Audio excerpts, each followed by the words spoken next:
What's going on, guys? Aaron from PhoneDog.com here, and I know you've been waiting for this one, and now that CTIA is over, well, here it is, the HTC ThunderBolt full review. 1 GHz Snapdragon processor, 8 megapixel camera on the back with dual LED flashes, 1.3 megapixel front-facing camera, so you can, shoot those MySpace pictures and do all those MySpace curves like you wild individuals do. Kickstand on the back, you can't hate on the kickstand. Capacitive buttons on the bottom. Android 2.2 with the newest version of HTC Sense, and best of all, it's running 4G LTE. It's actually Verizon's first phone to have LTE capabilities.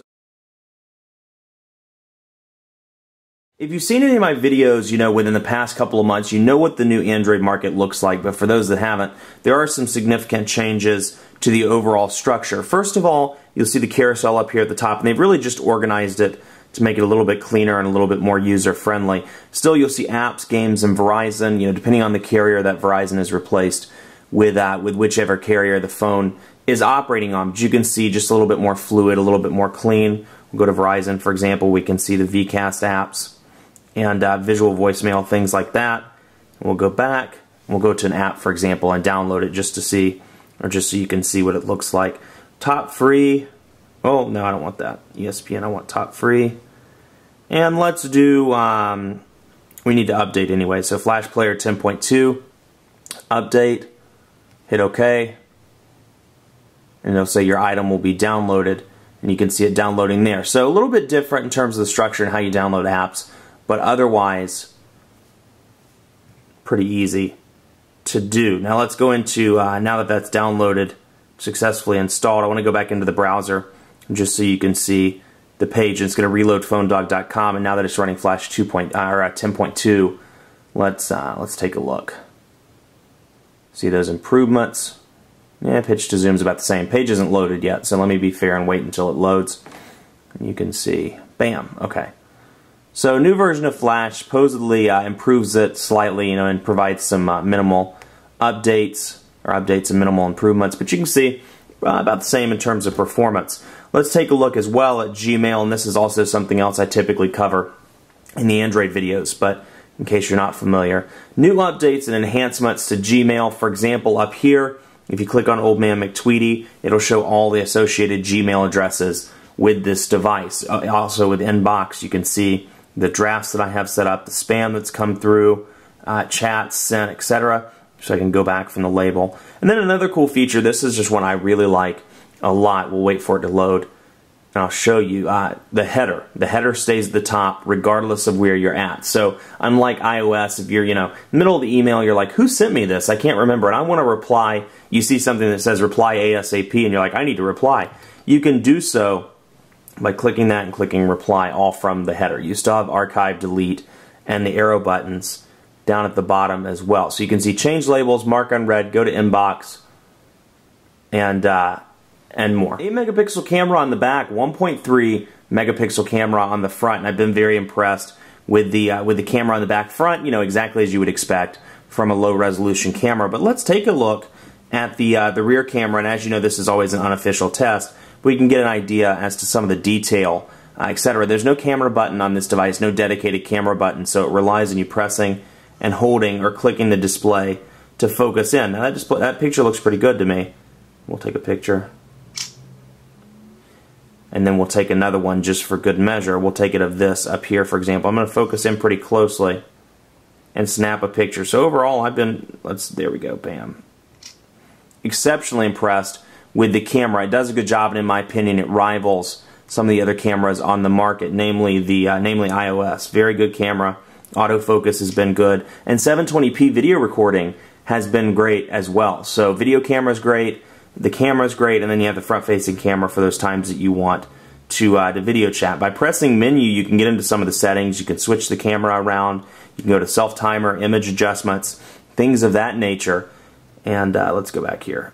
White balance, resolution, things like that. So all the cameras, obviously, like I said, this is a pretty low resolution camera intended just for video calling and just for front-facing pictures, but certainly good nonetheless. And it's nice to have 21,082 pictures remaining. That's quite a few pictures. Quadrant standard time. Let's see how this device holds up to the Evo 4G. Now, just to give you comparison, the Evo 4G was running, for me at least, you know, my Evo unit was running between about 1100 and 1300 in quadrant standard. So we'll put this down and run the test. Let's talk about the overall call quality. You know, call quality, you know, it's been decent. What I've really had trouble with, the 4G speeds. I was in Orlando, and not just at the convention center, but even, you know, 10 miles away, 15 miles away, when headed out to dinner, things like that. 4G was just very spotty, and it seems to be spotty. I'm hearing reports of it being spotty around the nation right now. That's today, March 25th, 2011. So if you're watching this video a year from now, it may be totally different. But,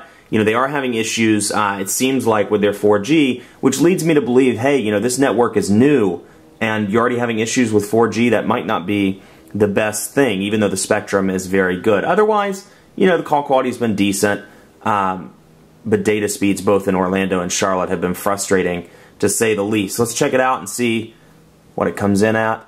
1,659. So in the speed test, it does beat the Evo. 1,659 comes in right about where the Inspire 4G comes in. So you can see, yeah, like I said, 1,659, and see if I can pinch that and make it zoom in. There we go. Okay.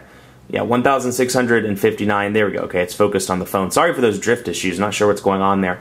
But it's fast, you know, and it works well, and in day-to-day use, very quick. Let's go into speed test and do a speed test as well. Let me see if it's loaded up on the server. Sure is. Let's begin. That test, you know, like I said, has been pretty intermittent. So you can see, seems to be working reasonably well right now. Now keep in mind the upload speeds are not nearly, you know, the download speeds are correct for the most part, about 20 megabits per second, somewhere between 10 and 20, but this application is not capable, according to speed test, is not capable of really testing 4G speed. So for all those people that are posting pictures on the internet talking about their speeds, according to speed test, those aren't true because it's not really capable of interpreting 4G speeds. The best way to do this is to connect to mobile hotspot and then run speed test on your computer. Mobile hotspot, speaking of, is free for HTC ThunderBolt purchasers until May 15th. After that, you get 2 gigabytes of data for $20 a month. It's an extra $20 a month that's tacked on to your $30 smartphone plan. So free until May 15th, $20 per month after that. So if you do have a Thunderbolt or you're going to buy one before May 15th, check it out. Like I said, it is free, and there's a feature code on your account to make it free until March 15th. So, you know, all around, it's a win-win. You get to try it out and then cancel it if you don't want it, or, you know, keep going with the $20 per month. So all in all, you know, I'm a big fan of the HTC ThunderBolt. I love the big display. I'm a fan of these bigger phones. I like the way it looks and feels. They made some improvements to the Evo, and most notably to me, that the battery cover kind of wraps around the sides as opposed to the Evos that kind of wraps around right here. So there's no creaking, there's no kind of push in the battery door. It's locked, and it's locked in there tight. It feels great in the hand, no wiggle whatsoever despite it being made out of plastic. And it has those updates like the newer HTC earpiece, and you know, and just overall looks like a newer device. Better kickstand as well. Battery life isn't great at all, especially when running 4G. There's no method to turn off 4G either. So if I wanted to conserve battery life, well, let me rephrase that. There's no official method to turn off 4G. There, if you search through PhoneDog or some of the forums on the internet, you can find a way to do it, but I'll leave that to you to search for it, but it's certainly not official. So we need that in a future OS update, but overall I've been really pleased with the device. Battery life is terrible. Well, between, you know, not good and terrible depending on what you use it for. I can usually make just under a day out of it, but you're doing mobile hotspot, you're using 4G, you're browsing the web, you're listening to your music, you're not going to make it very long. Most people are reporting between 6 and 8 hours. So keep that in mind. Get a car charger if you need it, but otherwise, great device. Keep it locked on PhoneDog.com for continuing coverage of the Thunderbolt. I'm going to try to do a dogfight between the Inspire, the Evo, and some of the other hot devices on the market, because this really is, right now, an industry flagship. So keep it locked on the site, and be sure to like us on Facebook. We're doing our colossal iPad 2 and smartphone sweepstakes. Very excited about it. Opportunity to win a Google Nexus S, a T-Mobile MyTouch 4G, an Apple iPad 2, or a Motorola Atrix 4G. Really awesome, and we're shipping those devices much faster to the winners. Check it out, facebook.com/PhoneDog, and on the site at PhoneDog.com. Follow me on Twitter as well, PhoneDog_Aaron, with any questions, comments, thoughts you have about the Thunderbolt or anything else. Thanks so much for watching. We'll see you next time.